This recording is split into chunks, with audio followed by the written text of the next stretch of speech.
Welcome back to Mosaic. I'm Rabbi Eric Weiss. We're in the middle of a wonderful conversation with Danny Grossman, who's the CEO of the Jewish Community Federation of San Francisco, Marin, and Sonoma counties in the peninsula. Welcome back, Danny. Thank you.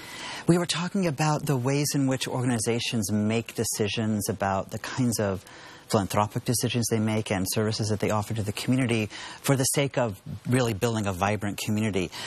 What do you think... It's so hard, I know, to predict the future. None of us really can. But what are some of the things you think that are important to have in mind so that we do meet the future with confidence and poise ourselves for what we think success is going to be? What are maybe some of the ideas or the principles or ways of thinking that you think are important for us to pay attention to? Yeah. I think we're in a pivot point of a Jewish community that, unfortunately, and for reasons we understand, had a fear-based message about identification with Judaism. It was what? Fear-based, you said. Fear-based. Mm-hmm. Fear-based, meaning we are, we have to draw together, we have to protect ourselves, mm-hmm. we are the subjects mm-hmm. of anti-Semitism. Mm-hmm. Again, understandable. I'm not judging it at all. I understand it.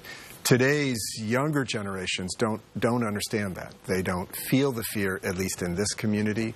They don't see Israel as vulnerable as it once was, and they want to understand what the value proposition of Judaism is. What's important about identifying with the Jewish community, and we've got to get much better about articulating that and expressing what that is. That's not, again, based on fear, but based on the beauty and the value associated with Jewish life.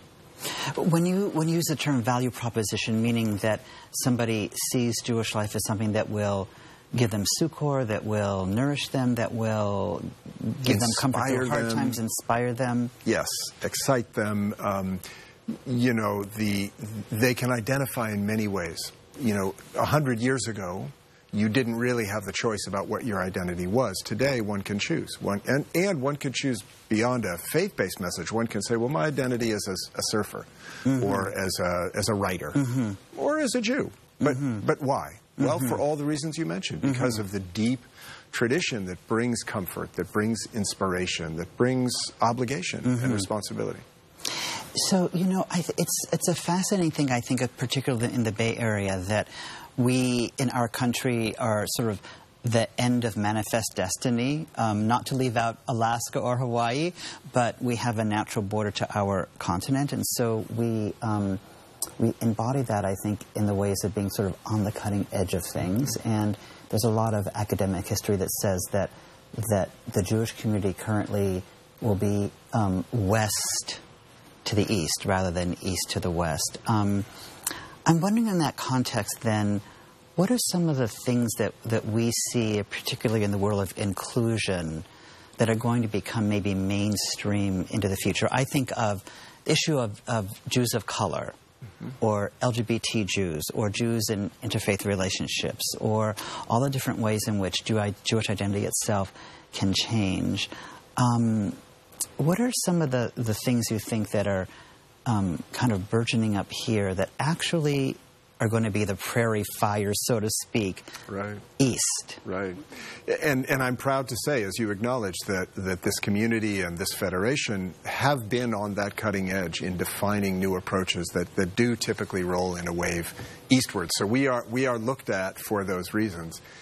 You mentioned one significant realm, which is the realm of identification and acceptance. Who is in the tent, and how do we include them? And we must be much better about that. The next realm, I think, is the realm of expression.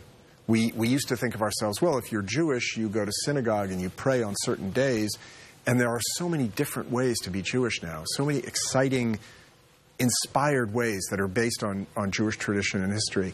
And I think it's about accepting those and really offering those in the vein that I said before. What is the value proposition of identifying as a Jew? Wonderful. We're going to take a quick break and come back in just a moment here on Mosaic.